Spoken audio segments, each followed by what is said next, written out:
So I just finished watching Netflix's Adolescence, that is, of course, currently doing the round and being promoted by everyone in our government and, of course, the media. And it is being embraced by the feminist cohort of our media class as being something akin to a new biblical study or something, as if everyone now has to watch this to understand.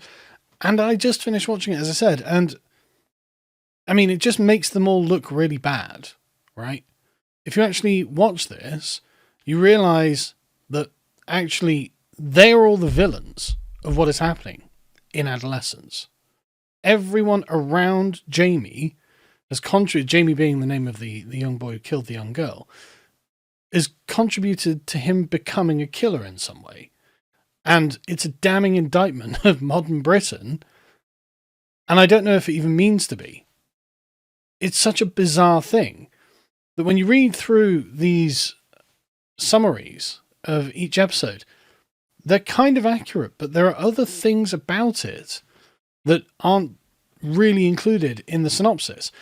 And it's just such a peculiar thing to see something that's written so well, actually, and with a surprising amount of finesse, especially as if you go, you can see the Stephen Graham, the writer's perspective on it. We want to look into the eye of modern male rage and examine the influence of Andrew Tate on boys and other public figures. And you look at it and you realise, but this isn't really about them. What this is about is some kind of system that everyone seems to hate. Because everyone who's involved in this system seems to really dislike what it is they do. I mean, in the first episode, you have the detective inspector, Luke Bascom, and his assistant, a childless woman called Misha Frank, investigating the murder that Jamie has committed, and they bring him in for questioning, and it goes through a long single shot scene, as they all are, until it gets to the end where they show the CCTV footage of Jamie murdering the girl. And throughout the entire process, you essentially see a kind of ritual humiliation of the family and Jamie before the system. Like at one point, Jamie is strip searched because the suspicion, and heavy suspicion is placed on this, that Jamie's father has somehow abused him.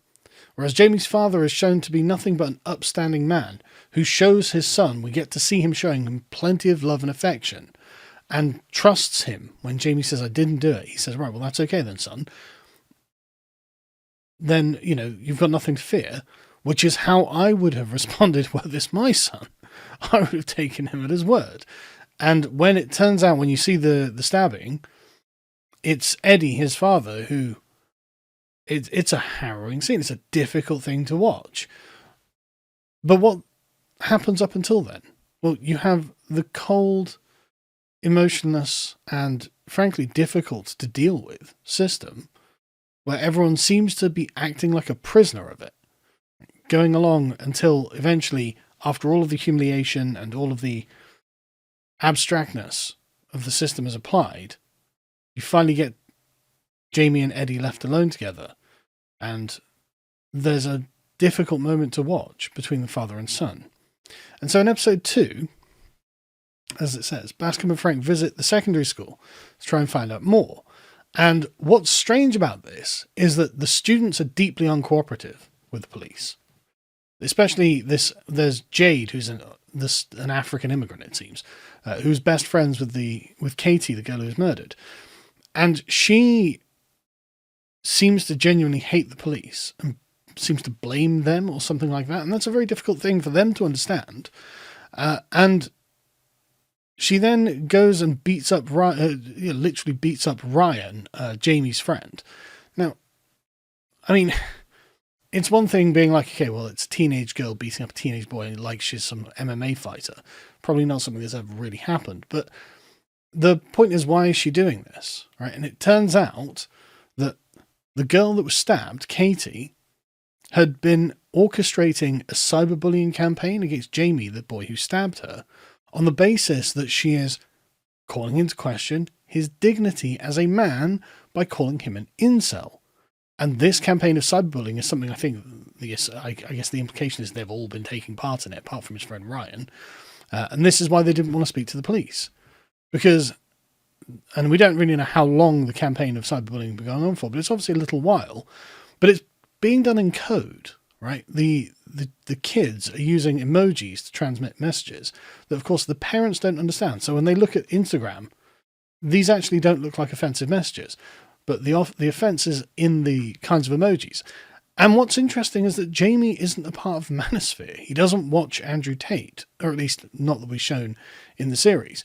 The concept of, like, you know, being an incel and the red pill and the 80-20, you know, 80% of women going after 20% of the men, that's all weaponized against Jamie. That's how Katie bullies Jamie, saying that he'll never get a girlfriend. She's not interested in him. No woman will ever like him. He'll be an incel forever. Right. And then, this, again, in front of hundreds of people, possibly thousands of people. It's the internet. It could be any number of people. It's on Instagram. And this seems to be the reason that Jamie went and confronts her, and he grabs her in this confrontation on CCTV. She shoves him to the floor, and so he gets up and stabs her. So it's like, right, this is not really about ideology in as much as it is about persistent bullying campaigns and a victim taking revenge on his bully. Now, I'm not saying that's justified or anything like that, obviously, you know, and I'm sure I'm not even the most bad faith person would say that that's what I'm saying. But the issue isn't ideology. The issue is the human suffering that Jamie had gone through up until this point, in which he inflicts it back on his bully. It's not about hatred of women or misogyny. And we see that actually in episode 3, which is the one where all of the really quite dramatic clips with the psychologist interrogating him in the room come from. So Jamie is for some reason placed in some sort of mental institution. He's not meant to be there. It's apparently that's the only place they've got. And so the Bryony, the forensic psychologist, spends a lot of time talking to him, processing him. And she tries to treat Jamie as if he's an adult. But the thing is, Jamie isn't an adult. She asks him about his sex life. He doesn't have a sex life. He doesn't have any of this. You know, he makes up a lie that he's touched a girl's boobs. He hasn't. It's revealed to be a lie. He's just a 13-year-old. And yet she's treating him as if he's an agent, as if he is an adult, as if he is fully in command of all his faculties and he knows what he's doing. And this whole process is very frustrating to Jamie because this isn't how punishments are supposed to be for boys, right? Just blurting out his feelings isn't the solution for a young man, actually. Young men have a different way of dealing with these things. But the reason that this bullying campaign had started is because Jamie had asked Katie out and she'd rejected him. He had asked her out thinking, okay, well, she took a topless photo of herself, sent it to one boy. The boy spread it around the school, which isn't a lesson in and of its bloody self. And this had encouraged Jamie to ask Katie out, thinking, well, maybe she'll be interested now since she's not liked by anyone else. And she rejects him, and presumably to restore her own social status, begins bullying him, which leads to the campaign of intimidation and harassment against him. And so this is not great, but Jamie's outbursts are taken by Bryony to make her the victim of what she's been doing to him in this interrogation, which is bizarre because she's not. She's the adult in the room. And she's the one essentially kind of emotionally manipulating him, it begins with. She's very friendly with him, trying to get him to open up. She takes him through this very manipulative emotional ride. And then Jamie at the end is looking for her approval, asking, do you like me? Because apparently they've had she's his psychologist or something. They've had interactions before, and she just leaves without saying yes or no, which, I mean, it just felt cruel, frankly. I was just, okay. And at one point, she has a conversation with one of the guards there, and he just says, yeah, I hate my job. He doesn't like the system. It was the same with the school. The police officer whose son is there and explains to him how the Instagram emoji communication works. He hates the school. The school is chaos. Like, there's no hard boundaries. Everyone's treated with soft kid gloves. It's a very feminized environment, and it's getting people out of control. The children are so unbelievably disrespectful to the teachers. They're incredibly loud. A lot of the teaching is done via them watching videos. And again, this is all stuff that the police officer complains about. He says, that, I hate this place. This can't be how anyone actually learns. It's like, yeah, I agree. But who created the system? Who wanted the system to be like this? It used to be that schools were bloody orderly because you could get a rap on the knuckles. You could get corporal punishment. Who took the corporal punishment out of the schools? Who made this system? And the answer is the people who are worried that the Jamies of the world will go off on and attack women randomly. But this wasn't random. This was the consequence of a series of events that have very obvious human connections and very direct roots. In episode 3, Bryony is trying to get Jamie to admit that he's like a manosphere misogynist. She comes out and says things like, how do you feel about men? What's it like to be a man? How's masculinity? How do you feel about women? And Jamie, again, to my surprise, the writers didn't make Jamie into a bizarre caricature of like an Andrew Tate fan or a manosphere goon or something like that. Jamie was not really following her questions because Jamie, though he's aware of like the red pill discourse, rejects it. And he says explicitly, for example, in the 80-20 thing, he says, look, I don't really believe that 80% of women are only attracted to 20% of men. Like, he just doesn't think that's real. He's not in those filter bubbles, and they're just aware of the dialogue. And he's aware of it, of course, the discourse, because he's being bullied by it, by people using it against him. So it's just like, okay, that's kind of wild, isn't it? That they've actually made sure to tell us in the text itself that actually it wasn't Andrew Tate who made him do this. It was the mean environment on social media that had triggered this. It's like, okay, well, why are we talking about Andrew Tate then? And the ideological layer is something that is they do try to insert it in this series. I mean, there's one point where they're like, oh, it's that Andrew Tate incel shit. But that's not what's driving this, at least from the structure of the text. And so the fact that this is even coming up is kind of bizarre, because if it wasn't for Katie bullying Jamie with the red pill man's incel manosphere stuff, there's no reason to think that Jamie would have brought it up, because he doesn't seem to have been interested in it from what we are shown in the show. And we see the psychologist trying to introduce it artificially, even though that's not what Jamie's concern is. That's not what he's bothered about. And anyway, in episode 4, we see the consequences to the family, where they're being essentially ostracized and bullied by the society in which they live. And this causes a period of self-reflection for Eddie, his father, who towards the end of it is having a conversation with his wife and says, well, my father used to beat me with a belt really hard, and I swore that I wouldn't do that to my kids, and I didn't. And yet, by the end of the episode, Eddie takes it upon himself to say that he's been the failure as the father. Whereas in fact, well, there's no reason to think this. Like, Eddie's very, very attentive to his family. He's clearly got a very loving relationship with his wife, with his children, and he shows them huge amounts of affection. Eddie is the very model of a good father. And I'm sure that that's deliberate to make good fathers around the country think, well, could I do all of those things? Maybe that could be me.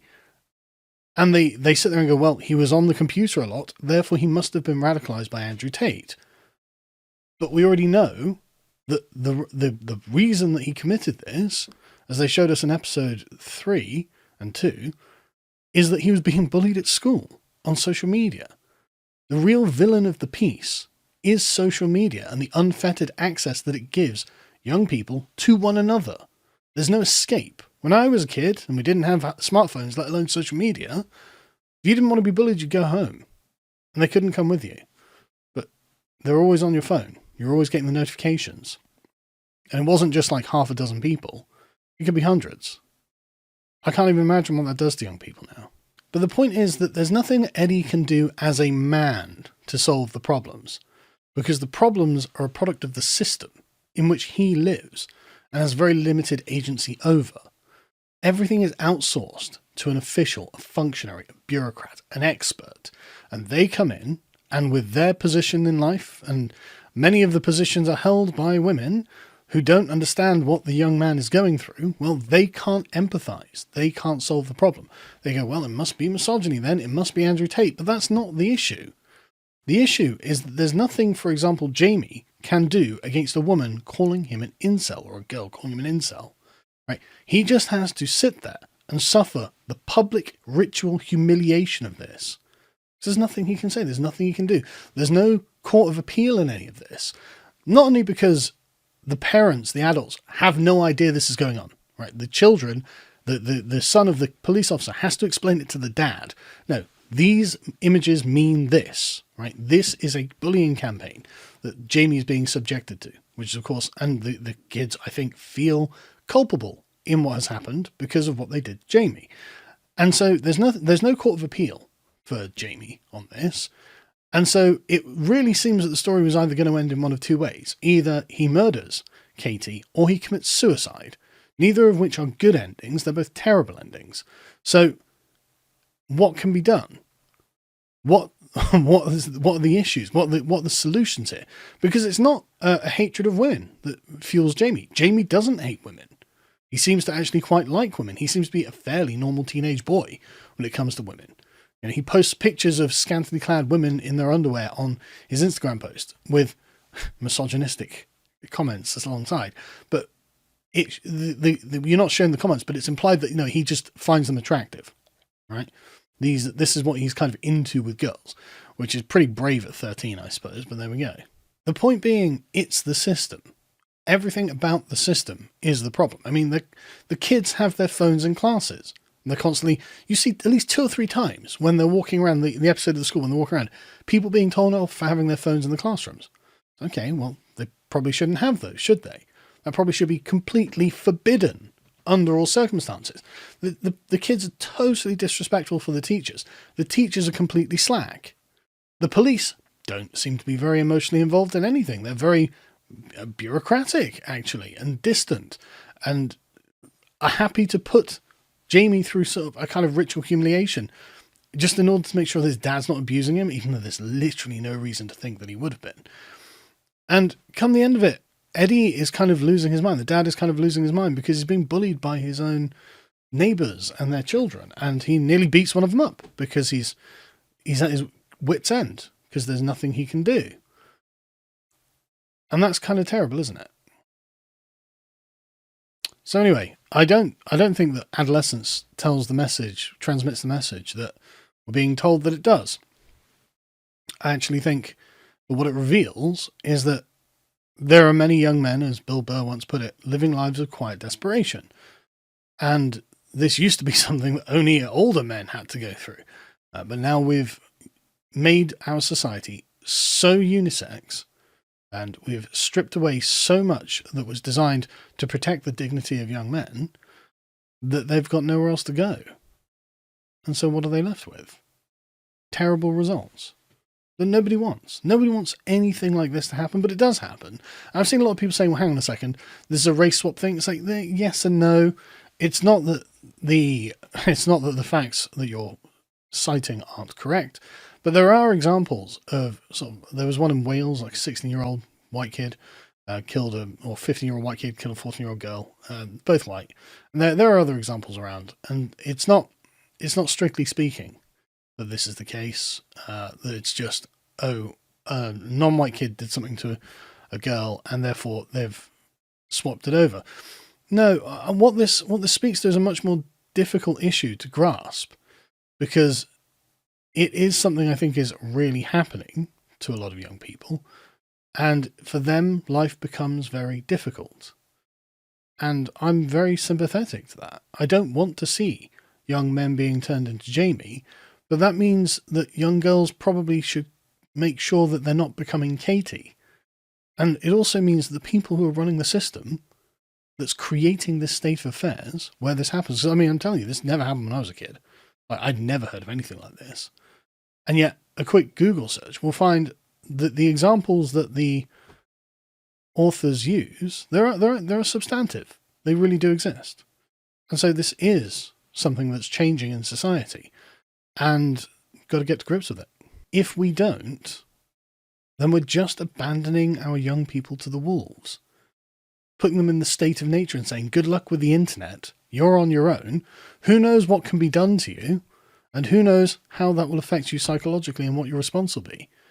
And then we'll be like, right, okay, well, this is Andrew Tate's fault. No. And I mean, that's one thing that's well represented in this series, is that the blame on the manosphere, misogyny, and Andrew Tate is a punt, right? It's a way of